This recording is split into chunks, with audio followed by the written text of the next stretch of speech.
Olá pessoal, tudo bem? Sejam bem-vindos a mais um vídeo do canal. Esse vídeo também faz parte da playlist de Mecânica dos Fluidos, de aulas de Mecânica dos Fluidos para pós-graduação. A gente continua um pouco no tema de cinemática de fluidos agora, só que a gente vai começar a falar sobre uma ligação que existe, né, entre você falar das coisas seja na perspectiva euleriana, ou seja, na perspectiva lagrangiana, mas de um ponto de vista integral, pensando em um volume, no caso, né? A gente falou um pouco disso quando a gente falou da derivada material. Agora a gente vai linkar isso para começar a escrever, falar sobre as leis de conservação. Essa é a introdução que a gente pode dar para falar sobre a derivação das leis de conservação. Que leis são essas? Conservação de massa, conservação de quantidade de movimento, conservação de energia. Essas leis são as leis fundamentais que a gente tem, que a gente vai usar elas ao longo do curso para descrever, por exemplo, para escrever as equações de Navier-Stokes, para modelar os problemas de mecânica dos fluidos. Elas são usadas em diversas aplicações de mecânica dos fluidos. A gente tem que pegar as equações de conservação e sair simplificando elas, às vezes, para conseguir obter uma solução exata, ou considerar aproximações para obter uma solução aproximada. Ou seja, tudo isso é muito fundamental. A gente está agora na fase mais inicial disso. A gente está começando a derivar as equações de Navier-Stokes, beleza? Para começar isso, a gente precisa passar primeiramente pela base fundamental de onde surgem essas leis de conservação. A gente precisa falar do teorema de transporte de Reynolds. Esse daí é um teorema fundamental que se aprende normalmente em mecânica dos fluidos até da graduação. A gente vai passar ele talvez um pouquinho mais destrinchado aqui hoje, explicando algumas correlações que ele tem e explicar quais são as implicações que ele tem também, né? As considerações que a gente faz com relação ao volume e a massa, e vai linkar as coisas. O teorema do transporte de Reynolds ele surge como uma maneira eficaz de você fazer isso aqui, ó, você linkar aquilo que a gente fez também com a derivada material, que é você linkar um sistema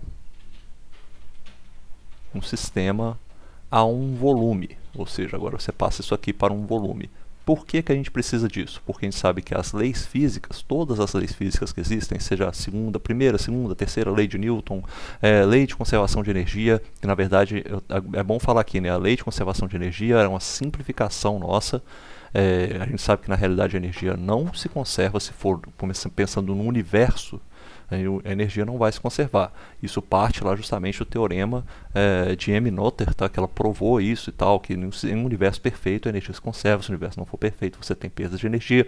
Não vou entrar nesse tópico aqui, quem quiser ver, tá lá na minha playlist de termodinâmica, videoaulas de termodinâmica. Eu tenho uma aula que eu faço a dedução e mostro por que a energia não se conserva no nosso universo, tá? Mas então não vou entrar nesse tópico aqui. Pra gente está considerando que o nosso tempo finito de vida é um tempo muito pequeno para a gente ver qualquer variação da energia, por exemplo, qualquer destruição de energia. Então a gente não considera que está tendo perda de energia. Então aqui está valendo essa simplificação temporal, a gente fala que estamos em um tempo finito, que não é do tamanho do tempo de vida do universo, então a energia está se conservando. Nosso tempo aqui é muito menor do que esse tempo de vida do universo, então a gente pode considerar que a energia se conserva.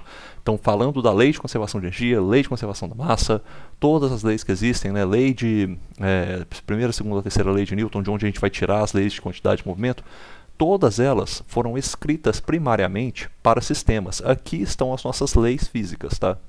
As leis físicas. Nenhuma lei física que eu conheça, pelo menos as leis de Maxwell, por exemplo, nenhuma lei física foi derivada para volume, para um volume de controle. Mas quando a gente lida com mecânica dos fluidos, o nosso sistema, as nossas partículas, por exemplo, elas, a partir do momento que você aplica uma tensão sobre elas, se deslocam infinitamente. Elas vão começar a se deslocar e você recuperar aquele estado inicial não é tão fácil. Então você não consegue usar essa descrição de sistemas tão facilmente para a mecânica dos fluidos. Você precisa de algo que descreva um fluxo contínuo. E fluxos contínuos passam por volumes, né? Você está analisando um volume ali ao longo do tempo, né? E também para a quantidade de milhões, bilhões de partículas que você tem também em mecânica dos fluidos, é muito mais difícil analisar a partir da análise de sistemas. Você precisa de uma análise que a gente chama de volumes de controle. Então a gente precisa traduzir de alguma forma, fazer uma tradução dessas leis físicas aqui, ó, para as leis físicas em volumes de controle. E como que isso é feito? Olha, na prática isso é feito através do teorema do transporte de Reynolds. O teorema do transporte de Reynolds, gente, eu já vou fazer até primeiramente aqui uma consideração. Tá? O teorema do transporte de Reynolds, ele é, na realidade, praticamente a mesma coisa que você falar isso aqui, eu vou até botar aqui embaixo, ó. Não tem um aproximadamente não, eu vou botar dessa forma aqui, ó. Teorema do transporte de Reynolds é praticamente a mesma coisa que o teorema de Leibniz.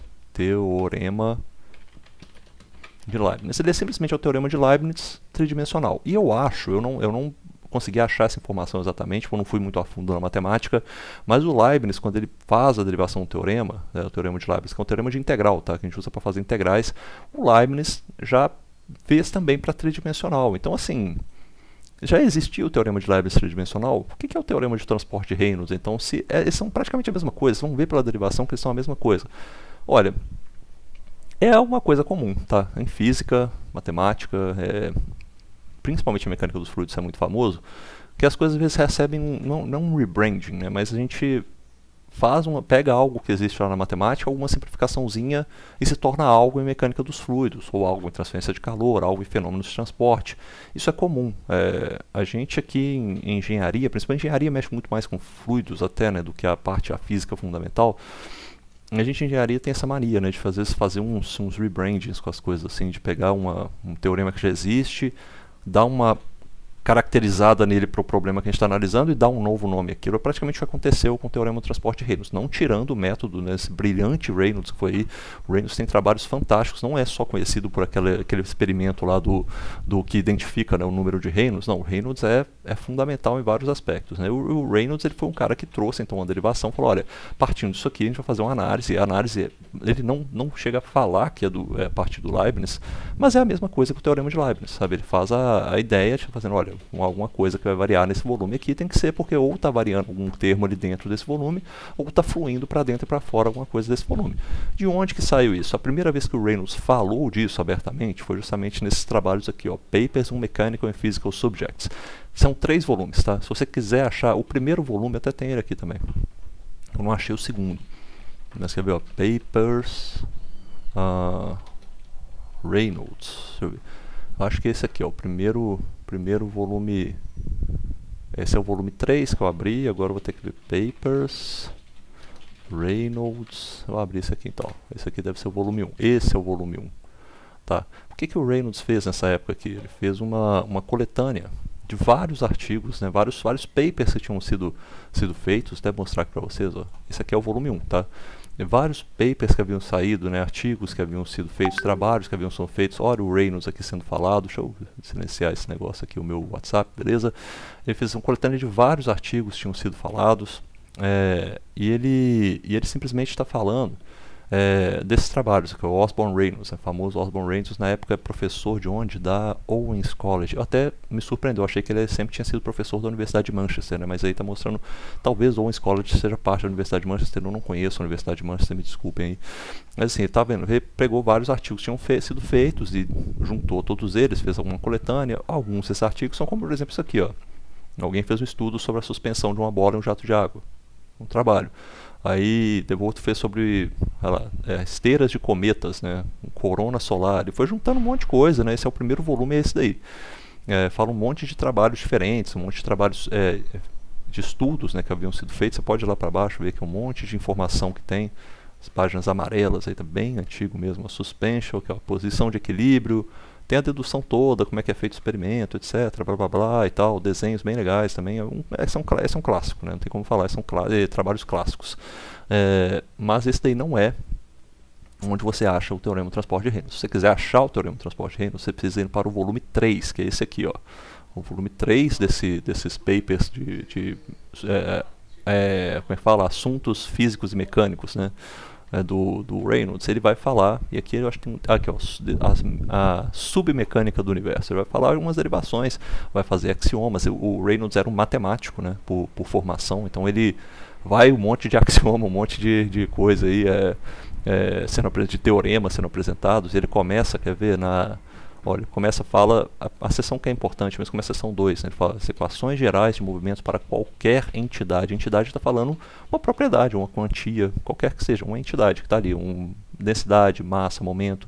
Depois que ele prova isso, ele vai falar, agora vamos fazer as equações gerais de movimento para um meio mecânico. Aí vai falar da massa, do movimento, da energia, vai deduzindo essas aí aos poucos, usando essas formulações. Mas aqui no começo ele está lá. Ele vai fazer, deixa eu ver se eu abro aqui a primeira parte, que é bem legalzinho o comecinho, né, desse... Vou andar mais rápido aqui, ó. Chegar no... Aqui está na seção 1, seção 2, eu quero chegar na seção 2, que é essa aqui, ó. Acho que ele fala algumas coisas de meio contínuo, que ó, tenta lá, Manchester Literature, até umas coisas ali que eu acho que... Eu tenho certeza que ele passou pela Universidade de Manchester, tá? E na seção 2 ele começa a falar disso. Ele fala que, olha só, isso é praticamente a ideia do Teorema do Transporte de Reynolds, é o que está sendo falado aí, ó. Qualquer mudança de uma quantidade, ela só pode... Qualquer mudança de uma quantidade, que seja, né, de qualquer variável que seja que você estiver analisando em uma superfície fechada, ela só pode ocorrer de duas maneiras. Ou tem alguma coisa, não pensa na quantidade, pensa assim, sei lá, você tem uma temperatura aqui fechada dentro dessa superfície. Você quer variar a temperatura dentro dessa superfície. O que tem que acontecer? Ou você vai ter produção ou destruição de temperatura dentro dessa superfície, ou seja, a temperatura dentro da superfície vai mudar, ou você vai ter de alguma forma temperatura passando, né? A propriedade passando para dentro ou para fora dessa superfície. Pensa massa, por exemplo. Eu tenho massa dentro da superfície. Massa é até mais fácil, né? Eu fechei com um volume com água, um balão com água. Se eu quero que a massa que está dentro desse balão com água varie, o que tem que acontecer? Ou eu vou jogar água para dentro e para fora, entrada e saída desse balão, ou de alguma forma vai se produzir massa lá dentro, ou vai se destruir massa. Senão aquela quantidade ali, ela não vai mudar nunca. Ou seja, a gente está... Olha só, essa quantidade de massa dentro do balão variando no tempo, já é meio que a nossa derivada material. A gente está pensando numa quantidade de massa. E como que você vai saber se isso aí vai mudar? Ou lá dentro desse volume, a massa se destrói, ou se constrói, ou seja, se produz, ou você tem fluxos. Ou seja, você está relacionando... Primeiro você pegou a ideia que é lá da massa de um sistema, e agora você está falando da ideia de volumes. Ou seja, algo que está ali dentro vai ser produzido ou destruído, ou vai ter algo fluindo através desse sistema, certo? Então, a ideia do Teorema do Transporte de Reynolds é essa. Ele só vai escrever isso aí de uma forma matemática mesmo. Você vê que ele apesar de matemático, né, a gente adora ficar jogando integral no quadro, mas ele não joga integral nas formulações dele, não. Ele já passa aqui no começo. Isso aqui é a quantidade que tá vendo? A derivada é a derivada que vai no lado, a derivada tipo a derivada material. Tá variando a quantidade de matéria que ele tem. Ao invés de ele escrever 3 integrais, ele vai lá e bota um somatório no meio. Eu acho maravilhoso isso. Porque já é pra gente que é engenheiro, já bate o olho, já fala, pô, tá fácil de entender agora, né? E aí depois ele fala, isso aqui é o quê? É o termo que estava guardado lá dentro, a quantidade que estava fechada dentro da superfície, a quantidade que é produzida e a quantidade que atravessa, ou seja, a que estava lá, a que é produzida ou destruída e a que atravessa as fronteiras dessa superfície fechada. Ele vai ter, essa aqui é a formulação do Teorema do Transporte de Reynolds aqui na nossa cara, é isso aí, ó. A sua quantidade que eu tenho que está ali, que vai variar naquele sistema, é justamente igual à quantidade que estava fechada, mais a quantidade que foi produzida ou destruída, mais a quantidade que atravessou a fronteira. Aqui, ó, escreveu o Teorema do Transporte de Reynolds na nossa cara, sem a gente precisar falar. E a gente vai escrever ele aqui também, vamos deduzir ele passo a passo para a gente ficar claro o que está sendo falado, tá? Depois ele vai falando a forma aí que tem, sei lá, da continuidade, ele fala de algumas questões. Ah, se tiver uma descontinuidade do domínio, se você tiver uma superfície, cadê a superfície se movendo? Uma superfície se movendo, aí a parte 14.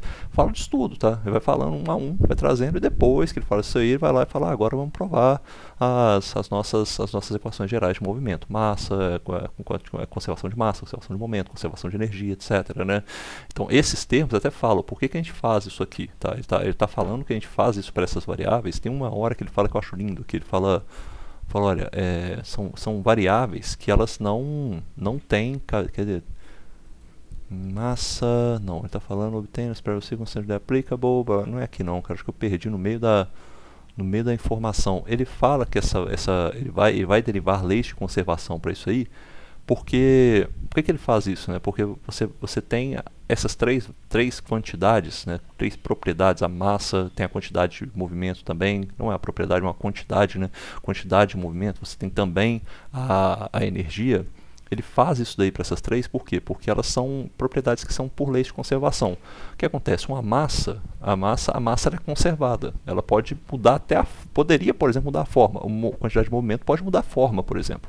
Ela está de uma forma, passa para outra forma, mas ela não é destruída ou ou criada também, ela simplesmente muda de forma. Energia, mesma coisa. Energia não é nesse aspecto que a gente está falando, não é destruída, não é criada. A energia simplesmente ela vai mudando de forma, né?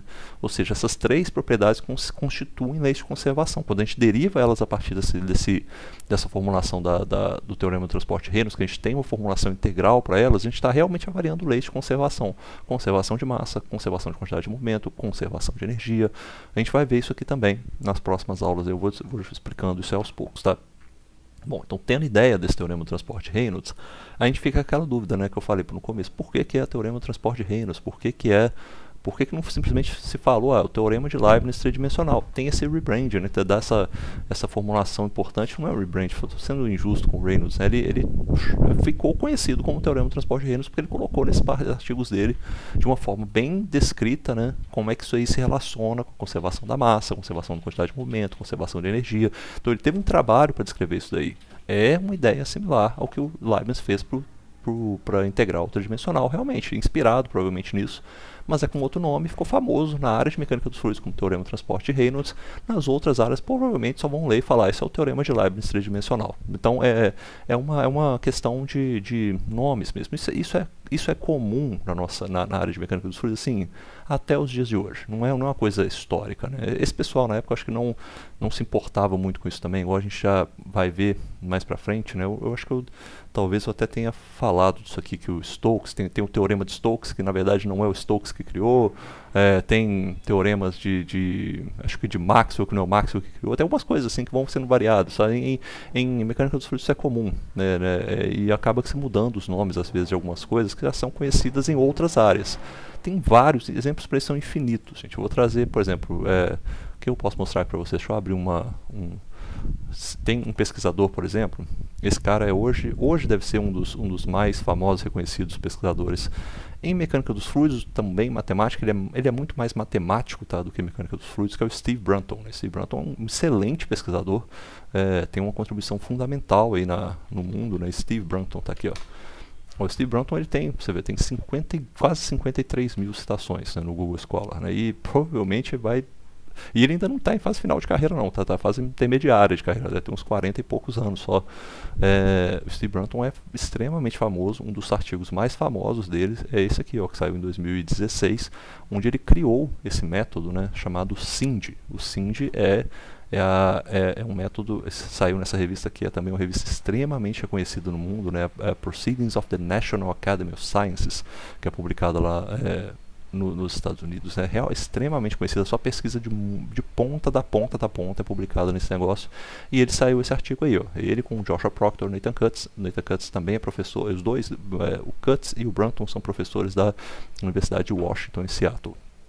Esse artigo é um dos artigos aí que ficou muito famoso nos últimos 10 anos, não se fala de outra coisa, só se fala disso aí, né? Só se fala desse artigo, né? Então esse artigo fala sobre esse negócio, a descoberta de equações governantes a partir de dados. Então você quer descobrir as equações governantes de um sistema, sem saber o que esse sistema é, você simplesmente pega dados desse sistema e descreve uma equação governante para aquele sistema. Imagina, tudo bem, para a mecânica dos fluidos é fácil, a gente tem as equações, né, de Navier-Stokes, mas imagina isso para um encefalograma, por exemplo. Você tira um encefalograma e ninguém sabe quais são as equações do cérebro. Esse método dele, teoricamente, você poderia pegar dados de encefalograma e identificar quais são as equações mesmo que modelam algum comportamento lá que você estiver analisando no encefalograma. Pode ser possível, tá? É uma possibilidade. Só que isso aí foi conhecido, né? Tem um nome que foi dado a isso aqui, acho que está até falado aqui, ele chama isso aqui é chamado de SIND, deixa eu ver, SIND. Sparse Identification of Nonlinear Dynamics. Ele ganhou esse nome, e esse nome hoje em dia é uma área inclusive de pesquisa, né? SIND-based models. Todo mundo tenta entender como é que esses modelos baseados em SIND funcionam. A grande vantagem é essa, ele descobre equações, e você tendo equações é muito mais fácil modelar qualquer coisa do que só tendo dados. Então ele parte dessa ideia aí na física. O SIND é isso, é uma regressão, ele identifica um sistema a partir de dados. Isso aí é novo? Não. Isso aí todo mundo que já mexeu com Excel lá nos anos 90, anos 2000, sabe que você pode pegar um monte de pontos, fazer uma regressão linear, o Excel te dá uma equação. A equação que o Excel te dá não é esparsa, essa é a diferença. A equação que o Excel te dá normalmente é, sei lá, um polinômio de sexta, sétima ordem que te dá, ou um logaritmo, ou um exponencial. Ele vai te dar alguma função que é uma função aproximada, não esparsa, porque a otimização que é utilizada é outra. Ele otimiza para ter a melhor equação possível e não é necessariamente a que vai dar o menor erro, né? E não necessariamente a que vai ter o menor número possível de entradas. O SIND faz isso. O SIND identifica uma equação, sei lá, se tiver uma equação que seja lá x1, x elevado a 1, x elevado a 2, x elevado a 3, x elevado a 4, você faz no Excel, ele vai identificar a melhor equação possível, com um coeficiente para x elevado a 1, coeficiente para x elevado a 2 e por assim em diante. O SIND não. O SIND vai identificar, olha, é a melhor equação possível, mas que tem o menor número de coeficientes. Coeficientes não zero. Ou seja, se ele identificar lá no meio da otimização que o x elevado a 1 não é necessário, ele corta ele fora e muda o coeficiente do x2 para compensar aquilo. É assim que é feito o SIND, tá? Então você fica, ao invés de ficar com uma equação com um polinômio gigantesco, você fica lá com um polinômio, às vezes, que é, sei lá, x elevado a 2, um termo multiplicado de x elevado a 2, mais um termo, mais ou menos um termo elevado de x elevado a 7. Acabou. Sua equação é aquilo ali. É um termo com um número de não zeros muito pequeno, assim como são as equações modelo para quase todos os modelos físicos existentes. Foi uma jogada sensacional. Quando isso surgiu, todo mundo assim ficou espantado com a ideia. E na nossa área de mecânica dos fluidos, falou: nossa, que negócio incrível, fantástico e tal, é inovador, resolvemos o problema da turbulência, então ficou fantástico, né? Mas o SIND, a galera da matemática provavelmente olhou para isso e falou: pô, isso aí a gente já faz, isso aí a gente já está cansado de fazer, porque já existia mesmo.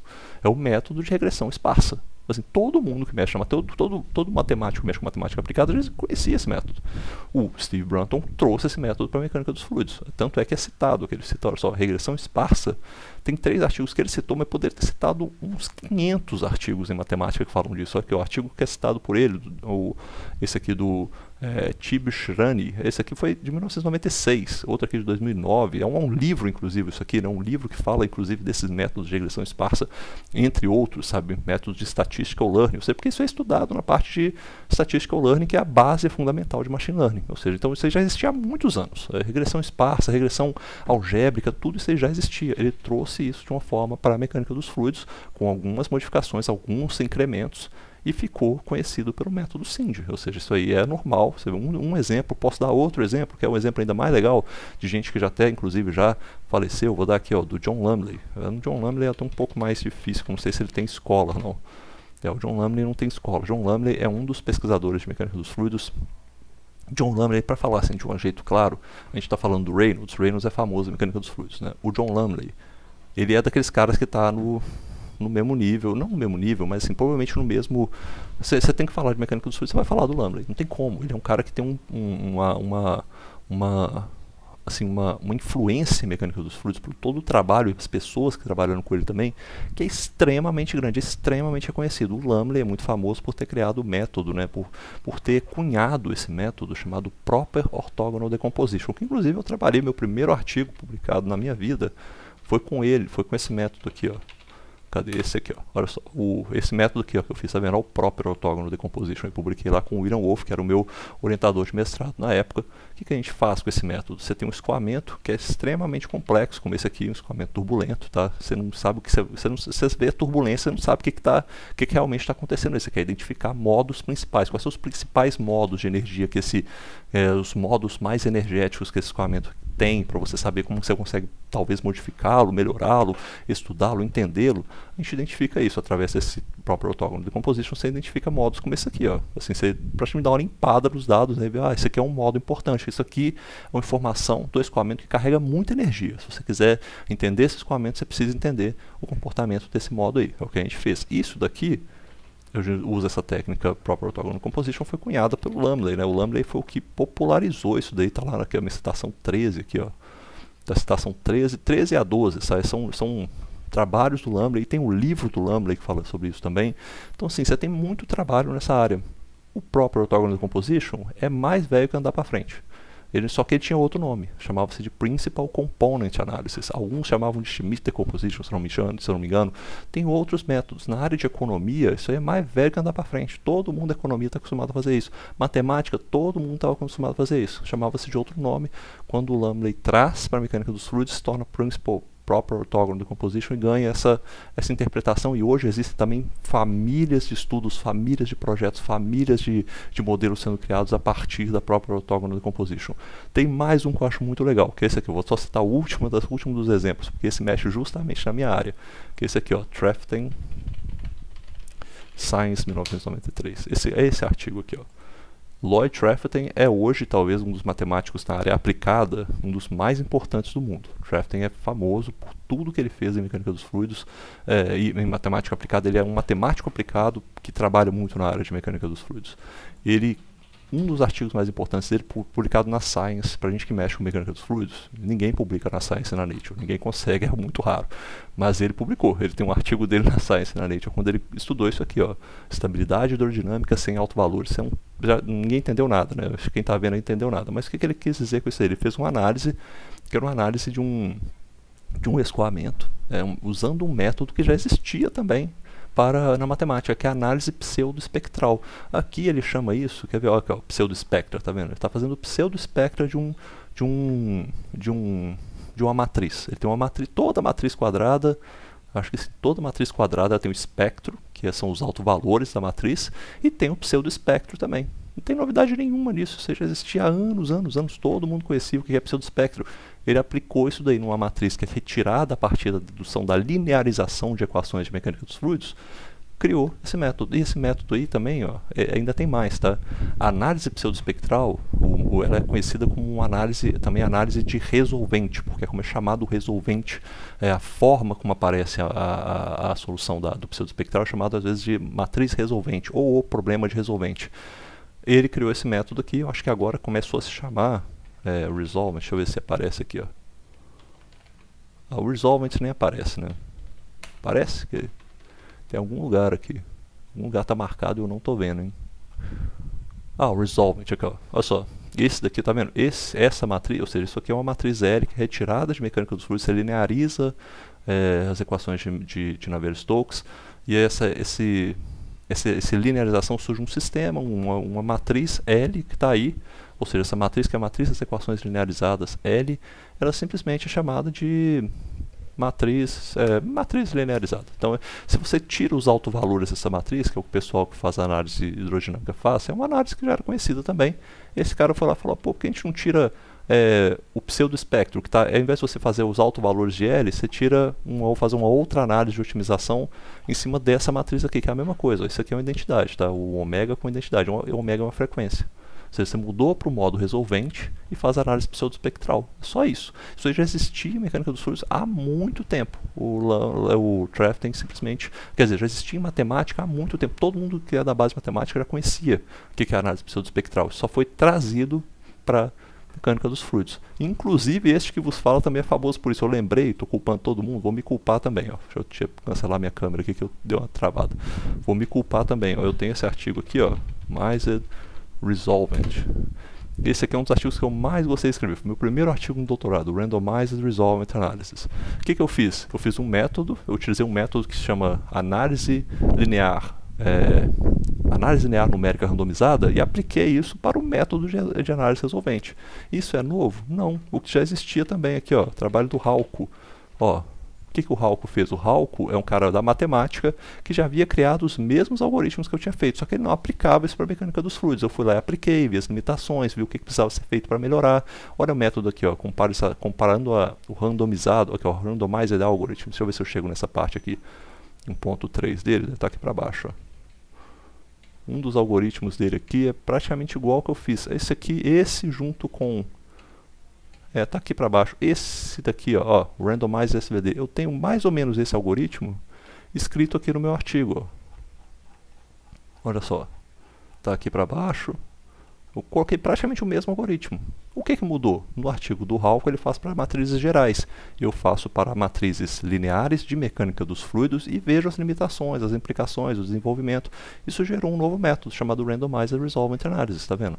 Ou seja, a gente aplicar coisas, é normal isso, tá, engenharia? Por isso que eu estou usando esses exemplos para falar que o Reynolds, a gente não tira o lucro do Reynolds em nada ele ter feito isso aí não, tá? O Reynolds é inacreditável, é brilhante, é fundamental em mecânica dos fluidos, sempre vai ser, a importância dele transcende o tempo na mecânica dos fluidos, Mas só porque, não, é a mesma coisa que o teorema de Leibniz tridimensional, tudo bem, ele trouxe isso e mostrou as implicações disso para a mecânica dos fluidos. Isso dá a importância dele, e por isso que a gente chama isso aí de teorema de transporte de reinos. O vídeo eu vou cancelar aqui agora, porque no próximo vídeo eu vou explicar realmente o passo a passo da dedução desse teorema do transporte de reinos aí pra gente. Tá? Agora que a gente já tem uma ideia da importância disso, no próximo vídeo a gente começa a falar sobre como que ele é deduzido. Beleza? Valeu, pessoal, até a próxima.